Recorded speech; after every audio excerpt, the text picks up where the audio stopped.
News पर आप देख रहे हैं इस वक्त, और अब हम बात करने वाले हैं उत्तर प्रदेश की राजनीति के बदले हुए ट्रेंड की। उत्तर प्रदेश के लोकसभा सांसदों के लिए सोशल इंजीनियरिंग के बजाय विकास का एजेंडा ही सबसे ऊपर। ये हम ऐसा क्यों कह रहे हैं कि विकास का एजेंडा सबसे ऊपर है, ये हम आपको आगे बताने वाले हैं। उत्तर प्रदेश को जातिगत राजनीति के लिए जाना जाता था। ऐसे में क्या सपा नेता स्वामी प्रसाद मौर्य की बेटी और बीजेपी की सांसद संघमित्रा मौर्य अपने पिता की सियासत से बना रही हैं दूरी? ऐसा इसलिए क्योंकि रामचरितमानस को लेकर स्वामी प्रसाद मौर्य के विवादित बयान को लेकर सपा तो काफी उत्साहित दिख रही थी, लेकिन क्या बदले हुए उत्तर प्रदेश की सियासत में जातीय नैरेटिव का असर अब कमजोर हो गया है? क्योंकि बीजेपी की सांसद संघमित्रा ने प्रदेश अध्यक्ष बीजेपी प्रदेश अध्यक्ष से मुलाकात की और ट्वीट किया, आगामी लोकसभा चुनाव बीजेपी के टिकट पर बदायूं से लड़ने जा रही हूं। तो सवाल है कि क्या संघमित्रा विकास के एजेंडे को लेकर अपने ही पिता के जातीय गोलबंदी की राजनीति को चुनौती देंगी? पीलीभीत के सांसद वरुण गांधी ने भी उसी ऑक्सफोर्ड के निमंत्रण को ठुकरा दिया जहां राहुल गांधी ने लोकतंत्र के खिलाफ टिप्पणी की थी। वरुण गांधी का मानना है कि इस तरह का कदम अपमानजनक कार्य होगा। अंतर्राष्ट्रीय मंच पर घरेलू चुनौती पर बहस करना उचित नहीं है। ये वही वरुण गांधी हैं जिनके बारे में कहा जाता था कुछ दिन पहले तक कि ये कांग्रेस या फिर समाजवादी पार्टी में जा सकते हैं। तो क्या पाला बदलने वाले नेता इस दौर में मान चुके हैं कि नरेंद्र मोदी की अगुवाई में होने वाले चुनाव में विकास का एजेंडा ही हावी रहेगा, और इसीलिए वो जो भटकना भी चाहते थे तो अब वो भटकना नहीं चाहते और विकास के एजेंडे पर कायम रहना चाहते हैं? इस पर बीजेपी के सांसद सुब्रत पाठक का कहना है कि उत्तर प्रदेश को उत्तम प्रदेश बनाने के लिए सभी लोग सतत प्रयास कर रहे हैं।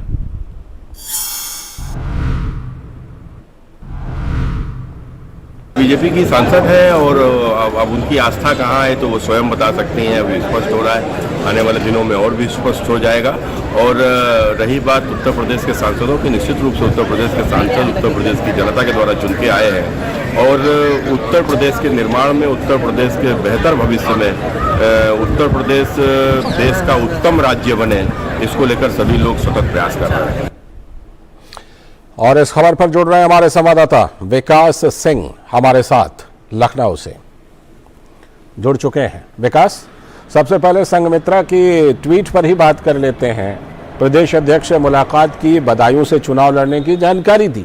ऐसे में अब जब स्वामी प्रसाद मौर्य लोगों के बीच जाएंगे और अपनी उस राजनीति को सामने रखेंगे कि ये जातिगत राजनीति, ये जो रामचरितमानस को लेकर के तमाम बयान उन्होंने दिए,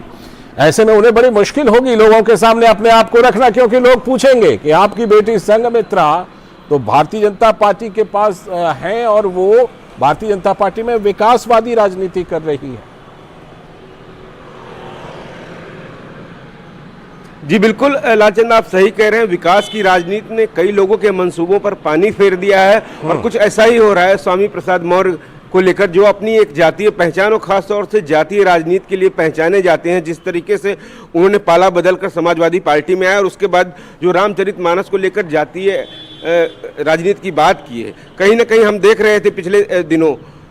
संघमित्रा को लेकर। संघमित्रा ने हाल ही में जिस तरीके से उनके जो बयान आए हैं उससे साफ दर्शाता है कि कहीं ना कहीं वो भारतीय जनता पार्टी के साथ ही वो रहेंगी आने वाले समय में। और जिस तरीके से उन्होंने अब ऐलान भी किया है चुनाव लड़ने का बदायूं से, और पार्टी के प्रदेश अध्यक्ष से जो मुलाकात की, ये साफ दर्शाता है कि कहीं ना कहीं उन्हें भारतीय जनता पार्टी विकास की राजनीति पर ही भरोसा है, न कि अपने पिता की जातीय राजनीति पर भरोसा है। और यही दर्शा रहा है कि धीरे धीरे जिस तरीके से भारतीय जनता पार्टी के यहाँ नेतृत्व में जो सरकार है पिछले 6 वर्षों में जिस तरीके से काम किया है, ये उसी का नतीजा है। क्योंकि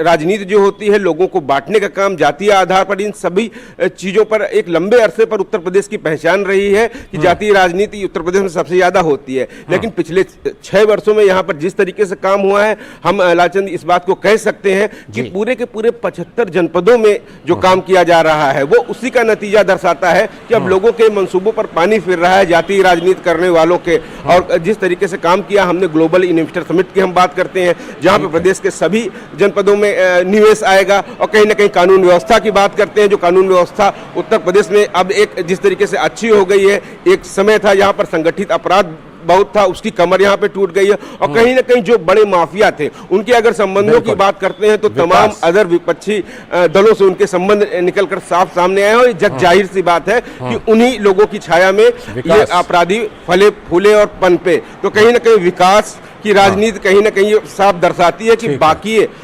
जो सोच है, जातीय सोच है, इन सबसे ऊपर ये आ गई है, और यही दर्शाता है कि संघमित्रा कहीं ना कहीं अब भारतीय जनता पार्टी के साथ ही आगे जाएंगी। विकास, आपका नाम भी संयोग से विकास ही है और उत्तर प्रदेश में विकास की राजनीति ही हावी है। जिस तरह से उत्तर प्रदेश में भारतीय जनता पार्टी ने विकास की राजनीति की है, ये उसी का असर है कि वरुण गांधी जैसे सांसद जिनके बारे में चर्चा हो रही थी कि कांग्रेस में जा सकते हैं या सपा में जा सकते हैं,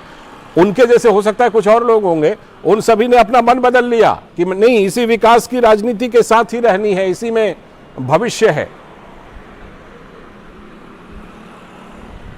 जी बिल्कुल,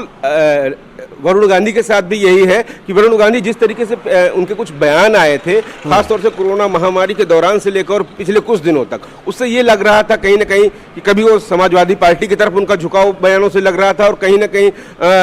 कभी कभी लगता था कि कांग्रेस की तरफ जा रहे हैं। लेकिन इस दौर में जब उन्होंने कैम्ब्रिज जाने से मना कर दिया, और खासतौर से अब उनको लगने लगा है जिस तरीके से भारतीय जनता पार्टी की विकास की राजनीति हो या राष्ट्रवाद की राजनीति हो, राष्ट्रीय हित के मुद्दे पर कोई भी राजनेता नहीं चाहेगा कि जो राष्ट्र के विरोध की बात करेगा वो उसके साथ या उसके कहीं उसकी भावनाएं, उसकी बात भी, उसके बयान भी उसके पक्ष में ना जाए, क्योंकि देश हित सबसे सर्वोपरि होता है। और उसके लिए भारतीय जनता पार्टी ने जिस तरीके से काम किया है, जिस तरीके से पूरी दुनिया में भारत का नाम उभर के आया है, भारत की छवि पिछले 14 के बाद जिस तरीके से भारत की छवि अच्छी हुई है पूरी दुनिया की नज़र में, और भारत को जो तवज्जो दी जाने लगी है, कहीं ना कहीं कुछ ऐसे राजनेता जो विदेश में जाकर भारत का विरोध करते हैं, भारत की राजनीति का विरोध करते हैं, कहीं ना कहीं उन जैसे लोगों की राजनीति, उन जैसी विचारधाराओं से अब वरुण गांधी भी जुड़ना नहीं चाहते हैं। और वो कहीं ना कहीं जो इससे पहले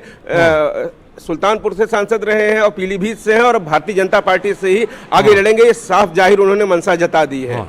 उत्तर प्रदेश को डबल इंजन का भी फायदा मिला है विकास इस पूरी राजनीति की धारा को मोड़ने के लिए, क्योंकि प्रधानमंत्री नरेंद्र मोदी की राजनीति तो है ही, मुख्यमंत्री योगी की राजनीति, इन दोनों की राजनीति का फायदा मिला है उत्तर प्रदेश को इस विकासवादी राजनीति के मामले में। जी बिल्कुल, उत्तर प्रदेश में डबल इंजन की सरकार तेज गति से काम कर रही है, और इसी का नतीजा है कि उत्तर प्रदेश में जो हमने सुधार देखे, आज आप ईज ऑफ डूइंग में पूरे देश में उत्तर प्रदेश दूसरे नंबर पे है। कानून व्यवस्था उत्तर प्रदेश में अब सुधर गई है, लॉ एंड ऑर्डर मेंटेन होने के साथ साथ यहाँ पर निवेशक आ रहे हैं, यहाँ पे इन्वेस्टर समिट हुई है, यहाँ पे ग्लोबल इन्वेस्टर समिट हुई है, पूरे देश से, पूरी दुनिया से यहाँ पर निवेशक आ रहे हैं। प्रधानमंत्री नरेंद्र मोदी के मार्गदर्शन का ही नतीजा है कि मुख्यमंत्री योगी आदित्यनाथ यहाँ पर तीव्र गति से काम कर रहे हैं, उनके नेतृत्व में जो सरकार काम कर रही है। यहाँ पर हमने देखा कि उत्तर प्रदेश जो आबादी के लिहाजे से सबसे बड़ा राज्य है, यहाँ पर कोरोना महामारी के दौरान जिस तरीके से प्रधानमंत्री के नेतृत्व में कोविड प्रबंधन किया गया, बिल्कुल उसका असर दिखाई नहीं पड़ा। हम अन्य बड़े राज्यों से तुलना अगर करते हैं तो उत्तर प्रदेश सबसे ज्यादा आबादी का राज्य है, यहाँ पे बेहतर प्रबंध दिखे गए, लोगों को सुविधाएं मिली, ये तमाम ऐसी चीजें रही। डबल इंजन की सरकार ने सामंजस्य के साथ काम किया। वहीं हम देखते थे इससे पहले की सरकार